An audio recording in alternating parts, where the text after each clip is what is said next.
Thanksgiving was supposed to be the one night of the year when I felt safe walking back into my parents' house. A long table, warm food, familiar faces at least, that was the illusion. What I didn't expect was my father standing up in front of everyone, his voice sharp enough to cut through the room, and saying, "You're a useless failure." The words landed harder than the silence that followed. My mother stared at her plate. My sister hid a smile behind her wine glass. Then my dad pointed at the door and yelled, "If you can't get your life together, go live in the streets." I didn't argue. I didn't cry. I smiled. Because while they were convinced I had destroyed my future, they had no idea I earned $27 million a year. They didn't know that every insult, every judgment at that table, was based on a story they'd invented about me. So I picked up my coat, wished them a happy Thanksgiving, and walked out. 3 weeks later, the truth walked back in without me. Thanksgiving at my parents' house always followed the same script. The door opened to the smell of roasted turkey and cinnamon. The living room already filled with voices that sounded warm on the surface but sharp underneath. Hugs were exchanged, compliments rehearsed, and everything looked perfect if you didn't listen too closely. I arrived alone, as usual. No partner, no dramatic announcement. Just me and a bottle of wine I knew my mother would politely criticize later. "You didn't have to bring the cheap one?" she said with a tight smile, setting it aside like an afterthought. "It's from a small vineyard," I replied calmly. "I like it." She hummed, unconvinced, already scanning the driveway as if expecting someone more impressive to walk in behind me. The dining table was crowded with relatives I barely saw the rest of the year. Laughter bounced around the room, but it wasn't the kind that reached your eyes. It was performative Thanksgiving laughter. My father, Robert, sat at the head of the table like a judge presiding over a courtroom, napkin folded perfectly, posture stiff, already irritated before anyone had said a word. And then there was my sister, Emily. Emily arrived late, of course. She always did. The room shifted the moment she walked in, dressed impeccably, confidence polished and ready to be admired. "There she is," my father said proudly. "Working late again?" Emily smiled. "Someone has to pay the bills," she joked, her eyes flicking toward me for just a second too long. Dinner began with harmless questions that weren't harmless at all. "So, Harper," my aunt asked, leaning forward, "are you still doing that thing online?" "That thing. Not my company. Not my work. Just that thing." "Yes," I said evenly. "I'm still doing it." My father chuckled, shaking his head. "I don't know how you live without a real job. No stability, no structure." My mother nodded. "We just worry about you. You're not getting any younger." Emily sipped her wine and added softly, "It's not too late to start over, you know. Some people just need more time to figure things out."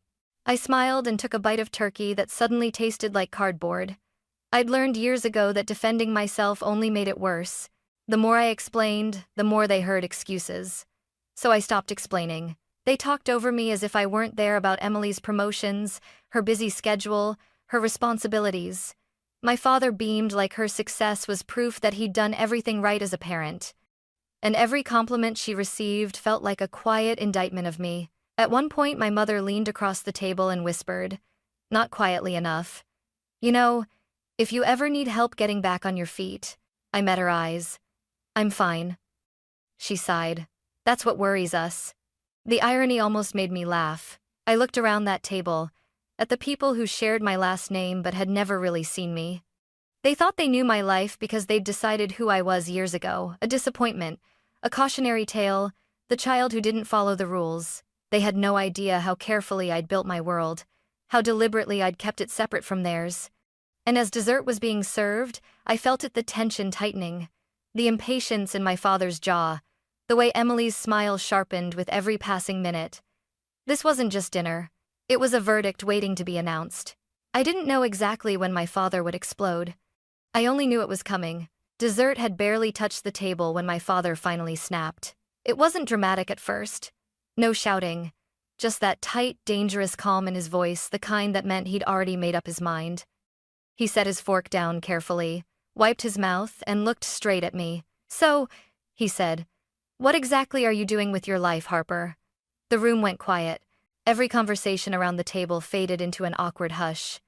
I felt all eyes turn toward me, waiting, some curious, some smug, some already convinced they knew the answer. "I'm working," I said. "I've told you that." My father let out a short, humorless laugh. "That's not an answer.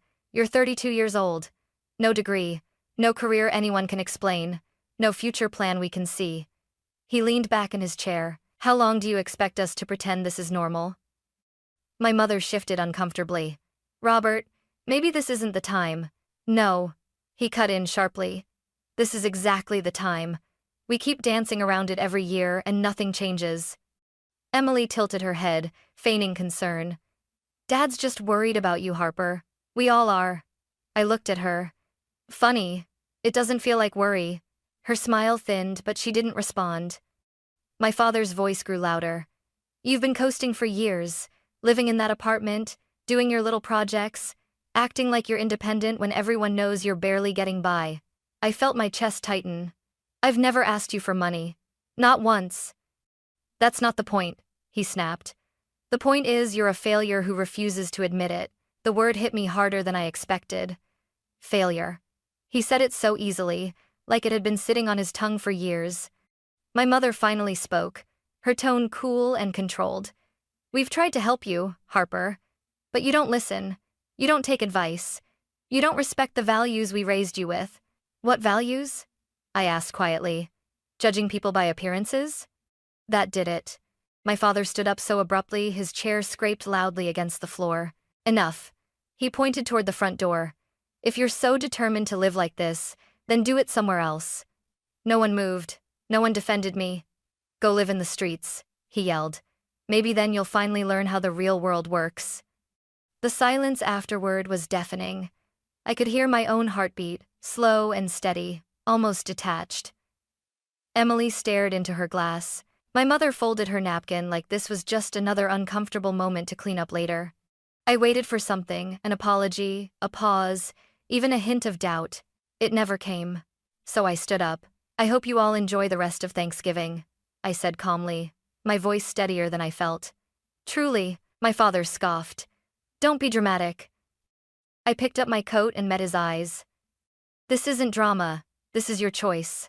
As I walked toward the door, I didn't feel angry. I felt clear, like something had finally been said out loud that could never be taken back.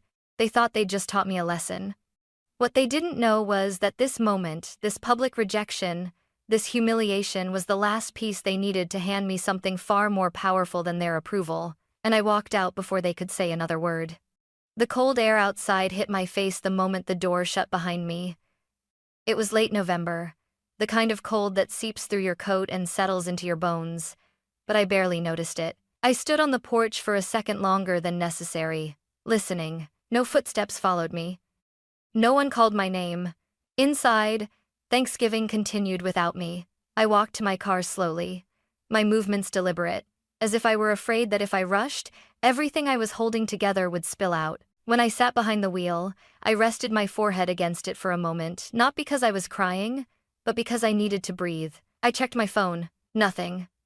No message from my mother asking if I was okay. No text from Emily pretending to smooth things over. Not even an angry follow-up from my father. It was as if the second I stepped outside, I stopped existing. I drove away from the house I grew up in, the windows glowing warmly behind me, and felt something unfamiliar settle in my chest. Not heartbreak, not rage, detachment. The first week after Thanksgiving passed in a strange quiet. I went back to my routine early mornings, meetings, flights booked at the last minute, numbers and contracts that demanded precision. My life moved forward exactly as it always had. Efficient, controlled. My family apparently assumed it had collapsed. I started hearing about it through other people. Casual comments slipped into conversations. A vague tone of pity. "I heard you're going through a rough patch," a distant cousin said on the phone. Another asked carefully, "Are you managing okay?" That was when Jacob called. "You good?" he asked, skipping any pretense. "I'm fine," I said. He hesitated. "Your parents are telling people you left because you couldn't handle the truth. That you're struggling." I closed my eyes and leaned back in my chair, staring up at the ceiling of my apartment. Floor-to-ceiling windows, city lights stretching endlessly below me, a space they had never seen and never been invited into. "What exactly are they saying?" I asked. "That you don't really have work. That you're embarrassed. That you'll come back once reality hits." I almost laughed. They weren't just rewriting what happened at Thanksgiving. They were rewriting me, turning my silence into evidence of failure, my absence into proof that they'd been right all along. For a brief moment, I considered correcting the story, sending a message, making one phone call that would shut everything down. But then I realized something. They wanted a reaction. They wanted me defensive, desperate, small, so I gave them nothing.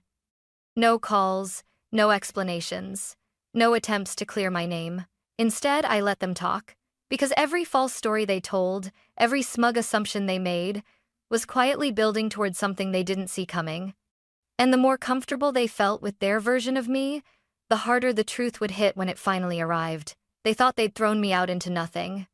What they didn't realize was that I was standing firmly in a life they had never been allowed to enter, and I had all the time in the world to decide how and when to let the truth speak for itself. By the second week after Thanksgiving, the silence broke, but not in the way I expected.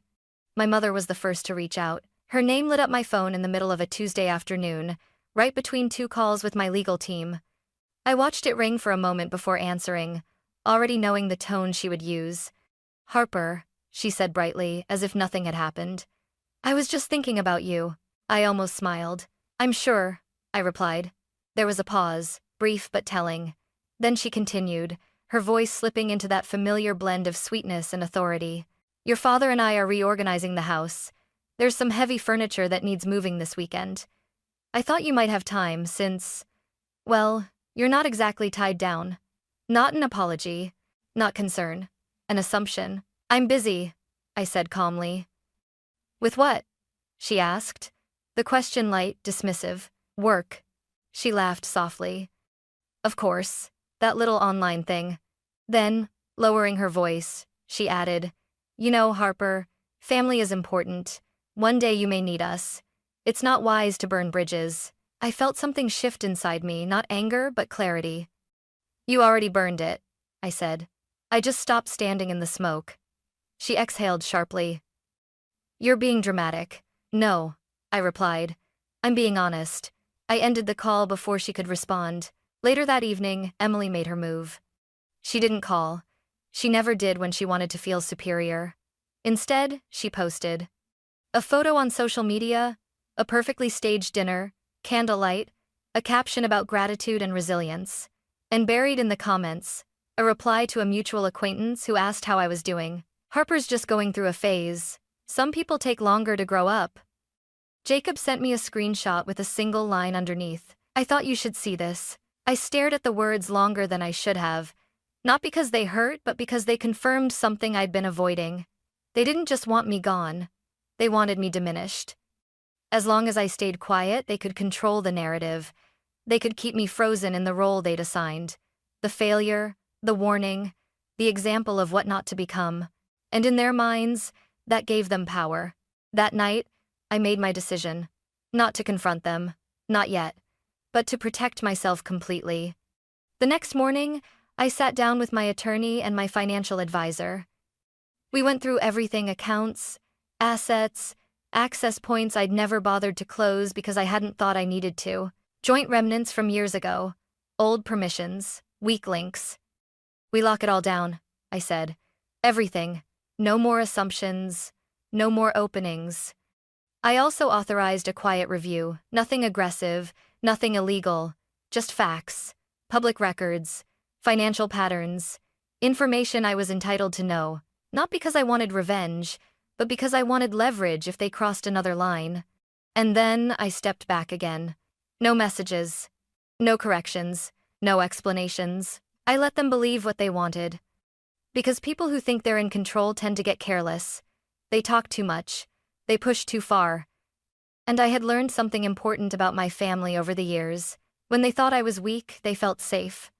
And that safety, their smug certainty, their careless arrogance, was going to cost them far more than they realized. 3 weeks after Thanksgiving, my father called me. Not to apologize. Not to ask how I was doing. To demand an explanation.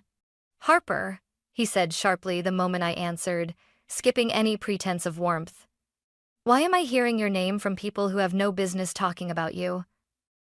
I leaned back in my chair, the city spread out beneath my office windows, sunlight glinting off glass towers my parents didn't even know I worked in. That depends, I said calmly. What are they saying? He hesitated just long enough to tell me he was rattled. They're saying you're some kind of executive, he snapped. That you're involved in companies making real money. Don't insult my intelligence. If that were true, we'd know. That was the moment I realized how deeply they believed their version of me. Not hopeful, not curious, certain. I never lied to you, I said. You just never listened. My mother's voice suddenly cut in on speaker. Harper, please. If this is some kind of misunderstanding, we can talk it through. You don't need to embarrass the family. Embarrass them. I smiled. I'm not embarrassing anyone, I replied. I've been invited to speak at a public event tomorrow night. You might want to watch. Silence. What event? Emily asked sharply, her voice tight for the first time since Thanksgiving. You'll see, I said, and ended the call. The next evening, the room was full. Investors, executives, journalists. A clean, professional space where my name was printed clearly on the program. Harper Williams, founder and managing partner. I walked onto the stage to polite applause that grew warmer as I began to speak about growth, about resilience, about building something quietly while being underestimated. I didn't mention my family. I didn't need to, because the truth was doing the work for me. The next morning, my phone exploded. My mother called first, then my father, then Emily 3 times in a row. When I finally answered, my father's voice was unrecognizable. Not loud, not commanding, thin. Why didn't you tell us? He demanded. I tried, I said evenly. You laughed. My mother jumped in, her tone trembling now. Harper, you have to understand how this looks. People are asking questions. They're saying things. Yes, I replied. They're saying the truth. Emily finally spoke, her voice sharp with panic. Do you know how humiliating this is for us? Everyone thought I was nothing? I cut in. You made sure of that. They started talking over each other then. Explanations, justifications, rewriting history in real time. We were just worried. We pushed you because we cared. You should have told us. I let them talk until they ran out of breath. Then I said, quietly, you didn't lose me 3 weeks ago. You lost me at that table. When you told me to go live in the streets and watched me walk out, my father tried to regain control. This doesn't change the fact that we're your family. It changes everything, I replied. Because now, the power dynamic had shifted. They weren't judging me anymore. They were afraid of what I represented, afraid of what I might say, afraid of what people would connect, afraid of how small their certainty suddenly looked under the light of facts, contracts, and public truth. I hadn't raised my voice once. I hadn't insulted them. I hadn't needed to. All I did was exist openly, visibly, undeniably. And as the calls kept coming, as their control crumbled into frantic damage control, I realized something that surprised even me. Walking out of that Thanksgiving dinner hadn't been the moment I lost my family. It had been the moment I finally stepped out of the story they wrote for me and into one they could no longer edit, silence, or take away. And this time, I wasn't smiling to survive. I was smiling because they finally understood. I was never the failure. The days after everything came out were quieter but not peaceful. My family stopped calling all at once, as if they'd agreed silence was safer than saying the wrong thing. But I could feel the fallout spreading anyway, moving through the same social circles they'd once used to elevate themselves. Jacob kept me updated, careful and factual, never dramatic. Your dad hasn't been to his club all week, he told me one afternoon. People are asking questions. A lot of questions. I wasn't surprised. My parents had always cared deeply about appearances. They thrived on being seen as respectable, successful, in control. And now, the narrative they'd built for years had cracked. Not because I attacked them, but because the truth didn't match the version of me they'd been selling. Emily took it the hardest. Her confidence, which had once felt untouchable, started to fray. Invitations slowed. Conversations grew awkward. People who had once nodded along when she talked about her struggling sister now looked at her differently, curious, skeptical, sometimes openly judgmental. It turns out, humiliating someone only works when the lie holds. My mother tried again a few days later. This time, the message was short. We need to talk. Privately. I didn't respond right away. I read it, set my phone down, and went back to work. Meetings, contracts, decisions that affected hundreds of employees, people who depended on me to stay steady and clear-headed. That was my priority now. When I finally replied, it was simple.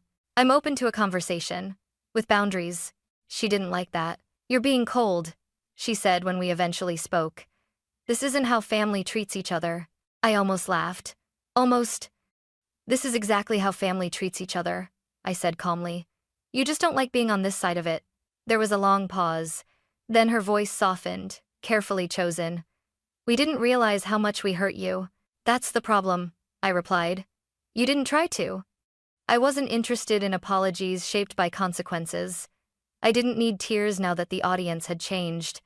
What I needed and what I was finally allowing myself to claim was distance. So I made it official. No more unannounced calls. No more public commentary about my life. No more access to my time, my work, or my decisions. Everything went through clear, respectful channels, or not at all. My father didn't respond well to that. He sent one message, curt and bitter. You think you're better than us now. I read it once and deleted it. Because the truth was, I didn't think I was better than them. I just refused to be smaller anymore. And for the first time in my life, I wasn't waiting for their approval, their understanding, or their permission to move forward. The space they left behind wasn't empty, it was freeing. Thanksgiving had taken something from me. But in return, it had given me something far more powerful. Clarity. And clarity, I was learning, changes everything. The final call came late on a Sunday evening. I knew it was coming before my phone even rang. There was a pattern to these things. When control finally slips, people reach for whatever thread they think still connects them. This time, it was my mother. Harper, she said softly, as if lowering her voice might undo everything that had already happened. We can't keep going like this. I stood by the window of my apartment, watching the city glow beneath me. This is exactly how it needs to go, I replied. She inhaled sharply. Your father is struggling. Emily is upset. People are talking. We're still a family. There it was. The word they always used when they wanted something. Being family, I said carefully, doesn't mean I accept being diminished. That's not what we meant, she insisted. We were trying to motivate you, to protect you. I closed my eyes for a moment. You protected your image. Not me. She didn't deny it. Instead, her voice wavered. What do you want from us? It was the first honest question she'd asked me in years. I want accountability, I said. Not excuses, not rewrites. I want you to acknowledge what you did, what you said, without turning it into a lesson or a justification. Silence stretched between us. I don't know if your father can do that, she finally admitted. I know, I replied. That's why things are different now. She tried once more, her tone almost pleading. Can't we just start over? I shook my head, even though she couldn't see it. You don't start over without finishing the truth. When the call ended, I didn't feel relief or sadness. I felt settled, like a door closing gently instead of slamming shut. Later that night, Emily sent a message. Just one line. I never thought you'd actually leave. I stared at it for a long time before responding. I didn't leave. I typed back. I stopped waiting. She never replied. That was when it truly ended, not with shouting or revenge, but with understanding. The kind that doesn't ask for permission and doesn't need agreement. I had said everything I needed to say. And for the first time, I didn't feel the urge to explain myself to anyone at all. The call came a few days later, late enough that I knew it wasn't casual. It was my father this time. I almost didn't answer. Part of me wondered if this was another attempt to regain control, another speech dressed up as concern. But I picked up anyway, if only to hear how he would frame it now. Harper, he said, his voice quieter than I'd ever heard it. Not gentle, just stripped of authority. We need to talk. I'm listening, I replied. He cleared his throat. This has gone far enough. You made your point. People know you're successful. There's no need to keep punishing us. Punishing. The word settled heavily between us. I'm not punishing anyone, I said slowly. I'm protecting myself. You embarrass this family, he snapped, the old edge slipping back in. Do you have any idea what people are saying about us? Yes, I said. For once, they're not lying. There, it was the truth he still couldn't face. He wasn't upset because I'd been hurt. He was upset because the version of me he'd controlled no longer existed. We raised you, he said sharply.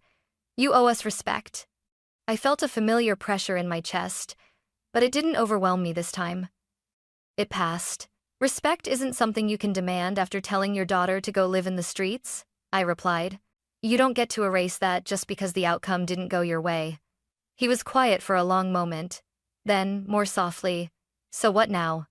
That question mattered. It wasn't a demand. It wasn't a threat.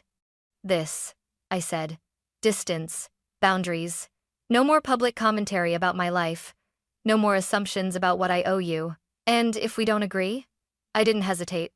Then nothing changes. He exhaled slowly. You've changed? No, I said gently. I've grown. When the call ended, I sat there longer than I expected to, letting the silence settle. It didn't feel empty. It felt earned. Later that night, my mother sent a message, not an apology, not a defense, just a simple sentence. I didn't realize how strong you were. I read it once and set my phone down. Strength wasn't something I needed them to recognize anymore. Because strength, I'd learned, isn't about winning arguments or proving your worth. It's about knowing when to stop explaining yourself to people who only hear what benefits them. That Thanksgiving, they thought throwing me out would break me. What it actually did was free me to finally decide who gets to stay in my life and who doesn't. And this time, that decision was mine alone. A month after Thanksgiving, I found myself standing in my kitchen late at night, city lights stretching endlessly beyond the windows. The chaos had settled by then, the calls had stopped, the rumors had cooled, life had returned to its steady rhythm. And for the first time, I noticed how quiet it felt inside me. Not lonely, not empty, peaceful. I thought back to that night, the table, the plates of food, my father's voice cutting through the room, the door closing behind me. For years I'd believed that moment would destroy me, that being rejected by my own family would leave a permanent fracture. Instead, it clarified everything. I realized I hadn't lost a home that night. I'd lost an illusion, the belief that love had to come with judgment, that belonging required shrinking myself, that silence was the price of acceptance. Walking away didn't make me cold, it made me honest. I stopped chasing approval that was always conditional. I stopped carrying guilt that was never mine. And I stopped explaining my life to people who only listened when it confirmed what they already believed. What I built my career, my independence, my sense of self, was never about proving them wrong. It was about proving to myself that I could survive without their validation. And I did. Thanksgiving comes around every year. The table looks different now. Smaller, quieter, filled only with people who don't ask me to be less than I am. If there's one thing I learned, it's this. Being told to go live in the streets didn't end my story. It began the moment I realized I never needed their permission to stand on my own, and that more than money, more than success was the freedom that finally felt like home.